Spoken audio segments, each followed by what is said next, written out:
Kabar panas guys, lagi-lagi negeri jiran klaim wilayah Indonesia. 3 desa di perbatasan Kalimantan Utara masuk Malaysia. Indonesia diam saja? Ini soal kedaulatan, bukan hal sepele. Kabupaten Nunukan punya 3 desa Kabungolor, Lipaga, dan Tetagas total wilayah yang terdampak sekitar 5.207 hektar. Yang bikin panas? Ribuan komentar netizen justru merayakan. Bukan menolak, bukan mempertanyakan, tapi merayakan. Ada yang bilang biar makmur, ada yang nyeletuk di Indonesia nggak diperhatikan. Bahkan ada yang bilang mending ikut Malaysia daripada cuma janji doang. Sekilas kelihatannya cuma curhat warga, tapi kalau ditarik lebih dalam, ini alarm bahaya. Ketika rakyat sudah sampai titik itu, soal wilayah negara terasa retak, dan ini retak di fondasi, bukan retak kecil. Perlu diingat, ini bukan sekadar soal 3 desa atau garis di peta. Ini soal prinsip, kedaulatan itu harga mati. Hari ini 3 desa, besok bisa laut, pulau, atau blok migas. Sejarah sudah banyak memberi pelajaran pahit soal ini, dan kita sering sadar ketika terlambat. Pemerintah bilang ini hasil kesepakatan bilateral. Sengketa lama dibahas bertahun-tahun, ada dasar hukumnya. Secara prosedur dan administratif mungkin rapi, tapi secara rasa, logika awam, dan harga diri bangsa, banyak yang bertanya. Kok bisa wilayah kita berkurang tapi diminta tepuk tangan? 5.207 hektar mungkin terdengar angka di atas kertas. Tapi di lapangan itu, tanah hidup orang rumah, kebun, sejarah, makam leluhur. Malaysia dapat tambahan wilayah tanpa letusan senjata, tanpa konflik terbuka, tanpa tekanan militer.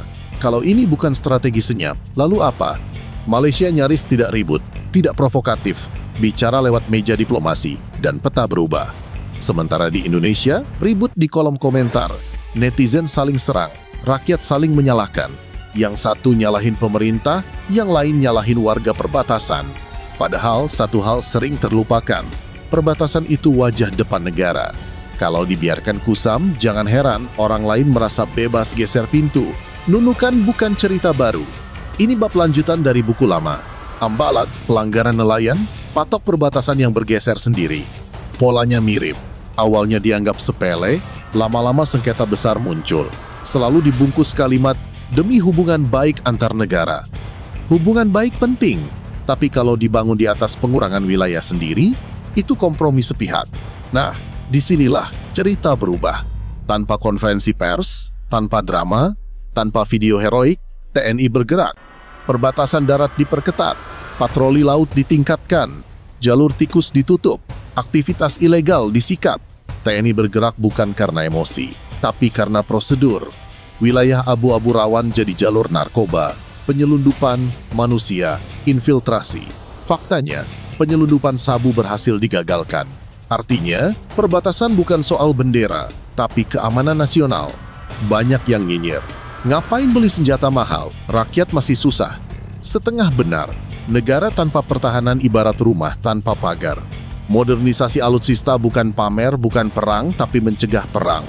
Kapal tempur, drone, jet tempur, Rafale. Pesan diam-diam, kami siap, jangan coba-coba. Membela kedaulatan bukan berarti anti tetangga, bukan berarti mau perang, bukan berarti emosional. Nasionalisme dewasa itu tenang tapi tegas. Kita boleh kecewa pada pemerintah, marah, kritik, tapi merayakan hilangnya wilayah itu bukan kritik, itu kehilangan arah. Hari ini kita tertawa soal desa orang lain, besok bisa halaman rumah sendiri diperdebatkan. Kalau kabar 3 desa tidak viral, besar kemungkinan ceritanya lewat begitu saja. Dan disitulah bahaya. Pergeseran pelan-pelan, tanpa teriak, tanpa tank, tanpa tembakan, peta berubah. Pemerintah bilang kesepakatan lama, BNPPI bilang sengketa bertahun-tahun, dokumen ada, peta ada, dasar hukum ada, secara rapat, rapi. Tapi banyak warga baru tahu setelah garis batas pindah. Rasa curiga muncul. Bukan anti diplomasi, tapi rakyat merasa penonton. Dampak dirasakan di ladang, sungai, rumah kayu perbatasan. Wajar muncul pertanyaan, kalau ini demi kepentingan nasional, kenapa baru dikasih tahu belakangan? Sekilas angka, 5.207 hektar. Di peta nasional mungkin titik, tapi di lapangan, kebun, sungai mandi anak-anak, jalur sekolah, kuburan keluarga. Malaysia dapat wilayah itu tanpa ribut, tanpa tekanan militer. Kalau ini sekali bisa dianggap insiden, kalau berulang, Itu strategi. Paling pahit, sebagian netizen bilang mending ikut Malaysia biar sejahtera. Bukan pujian untuk Malaysia, tapi tamparan untuk Indonesia. Warga merasa negara hadirnya setengah-setengah di perbatasan. Jalan rusak, listrik mati, internet lemot, harga mahal, pelayanan minim. Perbatasan bukan cuma garis, tapi rasa. Kalau warga merasa diabaikan, loyalitas bisa goyah. Bukan pengkhianatan, tapi keputusasaan. Negara harus jujur bercermin, masuknya 3 desa peringatan keras. Pengelolaan perbatasan belum maksimal, komunikasi negara ke rakyat timpang. Diplomasi elit belum sejalan dengan rasa keadilan publik. Kalau dibiarkan jadi biasa, ambang toleransi publik turun. Hari ini orang bilang, oh ya sudahlah, besok bisa ambil sekalian. Di titik itu negara kalah kepercayaan, bukan perang. Kalau Nunukan bisa bergeser lewat kesepakatan senyap, bagaimana wilayah lain? Kalimantan, Papua, Natuna, Blok Migas, aman sampai tidak dibahas? Geopolitik yang tidak dijaga dianggap bisa digeser.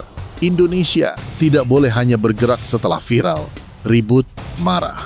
Pengelolaan perbatasan harus proaktif, hadir sebelum rakyat kecewa, bergerak sebelum garis dipertanyakan. Ini bukan soal menyalahkan. Negara besar tidak jatuh karena serangan frontal. Negara besar jatuh karena lalai menjaga pinggiran. Publik ribut di kolom komentar, TNI tidak banyak bicara, tidak polling, tidak pamer. TNI hadir lebih dulu, otomatis begitu ada potensi geser batas. Perbatasan bukan sekadar garis di peta, tapi medan hutan, sungai berlumpur, jalur tikus, cuaca ekstrem. Satu kelengahan bisa jadi lubang besar. Wilayah perbatasan magnet kejahatan lintas negara. Narkoba, penyelundupan, perdagangan manusia, senjata ilegal. Kasus sabu yang digagalkan bukan kebetulan. 99 gram kecil, tapi satu jalur ditutup bisa selamatkan ratusan nyawa. Netizen sibuk debat peta, tapi negara tidak boleh ragu. Diplomasi penting, tapi tanpa pengamanan, obrolan kosong. TNI hadir bukan untuk konflik, tapi untuk mencegah salah tafsir. Kami jaga wilayah, jangan macam-macam. Alutsista, jet tempur bukan gagah-gagahan. Kapal perang bukan pamer bendera, drone bukan mainan mahal. Semua bahasa global. Negara tanpa pertahanan dianggap lemah, undangan terbuka bagi tekanan. TNI sering hadir sebelum kebijakan sipil, sementara pusat debat masih panjang. Menjaga perbatasan bukan tugas tentara saja, tapi pemerintah daerah, kementerian, ekonomi, pelayanan publik. Tidak semua kekuatan harus dipamerkan. Tidak semua ketegasan harus diucapkan keras. TNI memilih cara efektif, hadir, siaga, konsisten. Dan itu yang bikin pihak lain berpikir 2 kali. Dalam geopolitik, yang paling berbahaya bukan negara marah-marah, tapi negara tenang, siap, tahu kapan bergerak. Indonesia bukan emosional, bukan langsung gebrak meja. Masuknya 3 desa panas. Tapi reaksi marah-marah jebakan. Konflik antar negara dimenangkan oleh konsistensi, kesiapan, posisi tawar. Bukan teriak perang, tapi perkuat pengamanan, rapikan diplomasi, tambah kekuatan militer, tutup celah ilegal. Semua bergerak bersamaan meski tidak terlihat. Diplomasi bukan tanda kalah, tapi cara cerdas hindari kerugian besar. Perang mahal, korban bukan tentara saja, ekonomi kena, stabilitas regional goyah. Jalur pertama selalu diplomasi. Tapi diplomasi tanpa kekuatan, obrolan kosong. Setiap patroli, radar aktif, jet mendarat, kapal berlayar, pesan terukur. Tidak ribut, tapi siap. Negara tetangga paham bahasa ini. Kalau Malaysia kembali memicu isu, Indonesia punya langkah.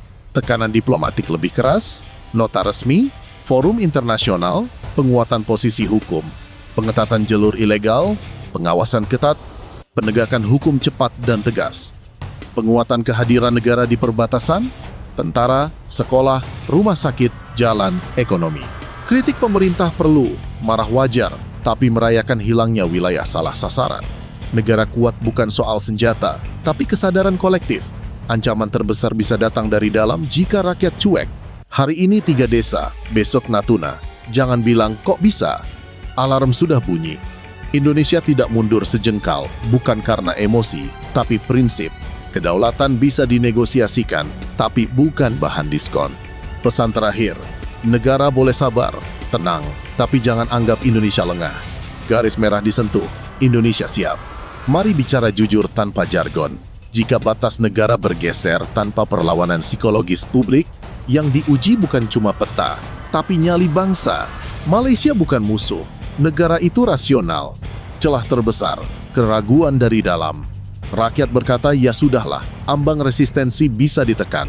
Hasil nunukan jelas, wilayah Indonesia berkurang. Motif bisa diperdebatkan, proses dijelaskan, tapi hasil nyata. Negara yang terlalu mengalah, terlalu hati-hati, terlalu takut disebut keras, akan diuji lagi dan lagi. Ekstrem reaktif dianggap ancaman, ekstrem pasrah dianggap biasa. Indonesia tidak boleh dua-duanya. Yang dibutuhkan, jalan tengah keras tapi waras, tegas tapi sabar, diplomatis tapi bersenjata. Menjaga perbatasan bukan soal pidato, pernyataan menteri, atau klarifikasi pejabat.